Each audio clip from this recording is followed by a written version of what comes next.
বন্ধুরা, তোমরা কেমন আছো? আশা করি তোমরা খুব ভালো আছো। আমিও খুব ভালো আছি। আজকে তোমাদের আমি উচ্ছে আলু চচ্চড়ি করে দেখাচ্ছি। আর এটার মধ্যে বড়ি থাকবে। ছোট বড়ি দিয়ে কিন্তু উচ্ছে আলু চচ্চড়ি করছি। আর এটার মধ্যে কিন্তু কোনো রকম মশলা থাকবে না, শুধুমাত্র পাঁচফোড়ন থাকবে, পেঁয়াজ থাকবে, কাঁচা লঙ্কা থাকবে। আজকে এটা দিয়েই কিন্তু উচ্ছে চচ্চড়ি করছি। এই উচ্ছে চচ্চড়ি কিন্তু দুর্দান্ত খেতে লাগবে বন্ধুরা। তোমরা গরম ভাতের প্রথম পাতে কিন্তু এরকম উচ্ছে চচ্চড়ি বানিয়ে খেতে পারো। আর এটা দেখো, কোনো রকম মশলা দিয়ে করছি না, তাও কিন্তু অসাধারণ টেস্ট হয় বন্ধুরা। এটার মধ্যে শুধু থাকবে আলু, উচ্ছে, বড়ি। আর এটার মধ্যে ফোড়নে থাকবে পাঁচফোড়ন থাকবে, পেঁয়াজ থাকবে, কাঁচা লঙ্কা থাকবে। আমি এবার রেসিপিটা শুরু করছি। বন্ধুরা দেখো, উচ্ছে চচ্চড়ি করার জন্য আমি কড়া বসিয়ে দিয়েছি। কড়ার মধ্যে সর্ষের তেল দেওয়া আছে বন্ধুরা। আর এর মধ্যে একটু আলু ভাজার তেলটাই ছিল, সেটা একটু ঢেলে দিয়েছি। তার জন্য কিছু মনে করো না, এটা কিন্তু সামান্য অল্প একটু আলু ভেজেছিলাম। আর ওই সর্ষের তেল দিয়ে দিয়েছিলাম, সর্ষের তেলের মধ্যে এই আলু ভাজার তেল একটু ছিল, সেটা দিয়ে দিয়েছি। তেলটা গরম হলে প্রথমে আমি বড়িটা ভেজে তুলে নেব, তারপরে কিভাবে করব তোমরা অবশ্যই দেখতে থাকো। বন্ধুরা দেখো, তেলটা গরম হয়ে গেছে, আমি বড়িগুলো দিয়ে দিলাম। এবার এই বড়ির মধ্যে একটু সামান্য নুন দিয়ে ভেজে নেব। বন্ধুরা দেখো, আমি সামান্য অল্প একটু নুন দিয়ে দিলাম, দিয়ে বড়িগুলো ভেজে তুলে নেব। এগুলো ভেজে তুলে নিয়ে এবার যে তেলটা পড়ে থাকবে সেই তেলের মধ্যে আমি আলু আর উচ্ছে ফুটে রেখেছি সেটা দিয়ে দেবো। আগে প্রথমে কিন্তু পাঁচফোড়ন দেবো, পাঁচফোড়নটা দেওয়ার পর কিন্তু উচ্ছে আলু ভাজাটা দিয়ে দেবো। বন্ধুরা দেখো, আমি কিন্তু তেল গরম হয়ে এসলো বলে আমি কিন্তু বড়িটার মধ্যে একটু সামান্য নুন দিয়ে ভেজে তুলে রাখছি। আর যে তেলটা থাকবে সেই তেলের মধ্যে আমি পাঁচফোড়ন দিয়ে দেবো। পাঁচফোড়নটা যখন ভাজার একটু গন্ধ ছাড়বে তখন আমি কিন্তু আলু উচ্ছেটা দিয়ে দেবো। এবার আমি বড়িটা নামিয়ে নিচ্ছি। বন্ধুরা দেখো, আমার কিন্তু বড়িটা ভেজে তোলা হয়ে গেছে। আর যে তেলটা আছে সেই তেলের মধ্যে আমি পাঁচফোড়নটা দিয়ে দিচ্ছি। তো বন্ধুরা, আমি কিন্তু বড়িটা ভেজে তুলে নিয়েছি। এবার যে পাঁচফোড়নটা আছে এটা দিয়ে দিলাম। একটু হালকা করে ভাজার পর যখন একটুখানি গন্ধ ছাড়া বন্ধুরা দেখো, আমি ওই তেলের মধ্যে কিন্তু দেখো পাঁচফোড়নটা দিয়ে দিয়েছি। একটু হালকা করে ভাজা হলে আমি কিন্তু আলু আর উচ্ছেটা একসাথে দিয়ে দেবো। এবার আমি এই আলু উচ্ছেটা দিয়ে দিলাম। এটার মধ্যে কোনো রকম মশলা পড়বে না, কিন্তু এত সুন্দর খেতে হবে বন্ধুরা। তোমরা কিন্তু গরম ভাতের পাতে কিন্তু এরকম উচ্ছে চচ্চড়ি দিয়ে দেখবে এক থালা ভাত খেয়ে নিতে পারবে। আর এর মধ্যে বড়ি থাকবে তো দারুণ খেতে লাগবে কিন্তু। এটার মধ্যে শুধু কিন্তু আমি আজকে পেঁয়াজ আর কাঁচা লঙ্কা দিয়েই করবো। তোমরা মশলা দিয়ে করতে পারো, কিন্তু মশলা ছাড়াও তোমরা একবার এইভাবে বানিয়ে দেখো, দারুণ খেতে লাগবে উচ্ছে চচ্চড়িটা। বন্ধুরা দেখো, আমি কিন্তু পাঁচফোড়নটা দিয়ে দিয়েছিলাম। এবার এই পাঁচফোড়নের সাথে কিন্তু আলু উচ্ছেটা একটু হালকা করে যখন ভাজা হয়ে যাবে তখন কিন্তু আমি এই পেঁয়াজ আর কাঁচা লঙ্কাটা দিয়ে দেবো। এই যে দেখো, পেঁয়াজ আর কাঁচা লঙ্কাটা আমি দিয়ে দেবো। তারপরে আমি নুন দেবো, হলুদ দেবো, আর সামান্য অল্প একটু চিনি দেবো। যে কোনো রান্নাতে একটু চিনি দিলে কিন্তু যে কোনো রান্নার টেস্ট কিন্তু খুব ভালো হয়। বন্ধুরা দেখো, আমার কিন্তু আলু আর উচ্ছেটা কিন্তু মোটামুটি দেখো ভাজা হয়ে এসছে। এবার আমি এর মধ্যে কিন্তু পেঁয়াজ আর কাঁচা লঙ্কাটা দিয়ে দিচ্ছি। এই যে দেখো, পেঁয়াজ আর কাঁচা লঙ্কাটা দিয়ে দিলাম। এবার ভালো করে একটু পেঁয়াজ আর কাঁচা লঙ্কাটার সাথে উচ্ছে আলুটা ভালো করে ভাজা হয়ে গেলে এবার এর মধ্যে আমি কিন্তু নুন দেবো। আমি এর মধ্যে কিন্তু ছোটো চামচে 2 চামচের মতো নুন দেবো, আর 1 চামচ হলুদ দেবো, আর সামান্য অল্প একটু চিনি দেবো।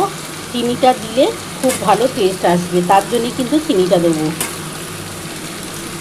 একটু লাল করে যখন ভাজা হয়ে যাবে উচ্ছের সাথে পেঁয়াজ আর কাঁচা লঙ্কাটা, তখনই আমি হলুদ আর নুনটা দেবো।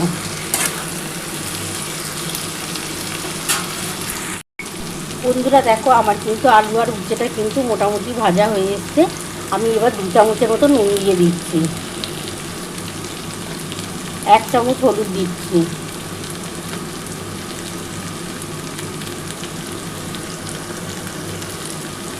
আর একটু দিতে লাগবে বন্ধুরা, একটু হলুদ না হলে ভালো লাগবে না। ওই ছোটো চামচে 2 চামচের মতো হলুদ দিয়ে দিলাম। আর সামান্য অল্প একটু চিনি দেবো, কিন্তু একটু পরে দেবো, এখন দেবো না। আগে প্রথমে হলুদ আর নুনটার সাথে ভালো করে ভেজে নিতে হবে, কারণ এর মধ্যে পেঁয়াজ আছে, কাঁচা লঙ্কা আছে। খুব ভালো করে ভাজা হয়ে গেলে তারপরে আমি এর মধ্যে কী দেবো তোমরা অবশ্যই দেখতে থাকো। এর মধ্যে কিন্তু কোনো রকম ঝাল লঙ্কার গুঁড়ো কিছুই থাকবে না, কারণ আমি কাঁচা লঙ্কা ভেঙে কুচিয়ে দিয়ে দিয়েছি। আমি 4খানা কাঁচা লঙ্কা ভেঙে দিয়ে দিয়েছি বন্ধুরা। দারুণ খেতে লাগবে কিন্তু এই উচ্ছে চচ্চড়িটা।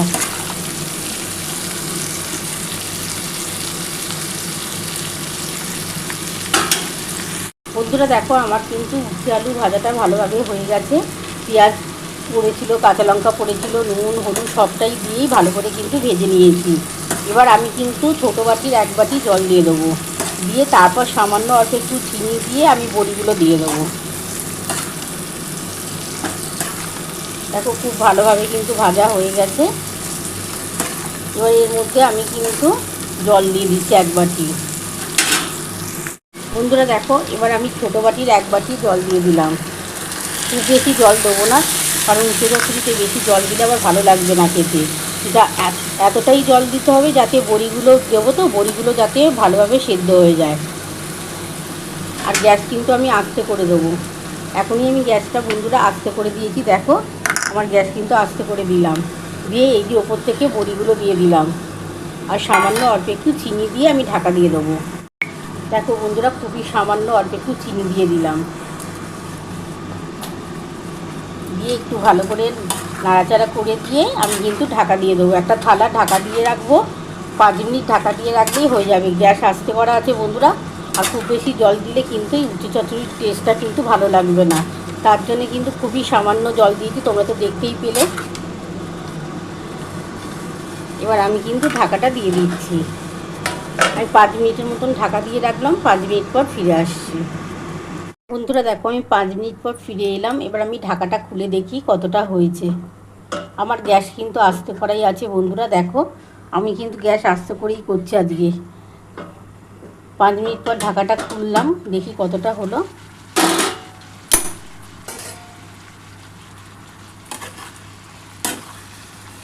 দেখো বন্ধুরা আমার মনে হচ্ছে হয়ে গেছে। দেখো আস্তে করে করেছি তো, তার জন্য কিন্তু খুবই তাড়াতাড়ি হয়ে যায়। আলুটাও সিদ্ধ মনে হচ্ছে হয়ে গেছে। দেখি আলুটা তাও। দেখো আলুও পুরো সেদ্ধ হয়ে গেছে। আমি এবার কিন্তু নামিয়ে তোমাদের দেখাচ্ছি। দেখো বন্ধুরা এবার আমার কিন্তু হয়ে গেছে। দেখো ভালোভাবে কিন্তু উচ্ছে চচ্চড়িটা হয়ে গেছে। এবার আমি কিন্তু নামিয়ে নিচ্ছি, নামিয়ে তোমাদের দেখাচ্ছি।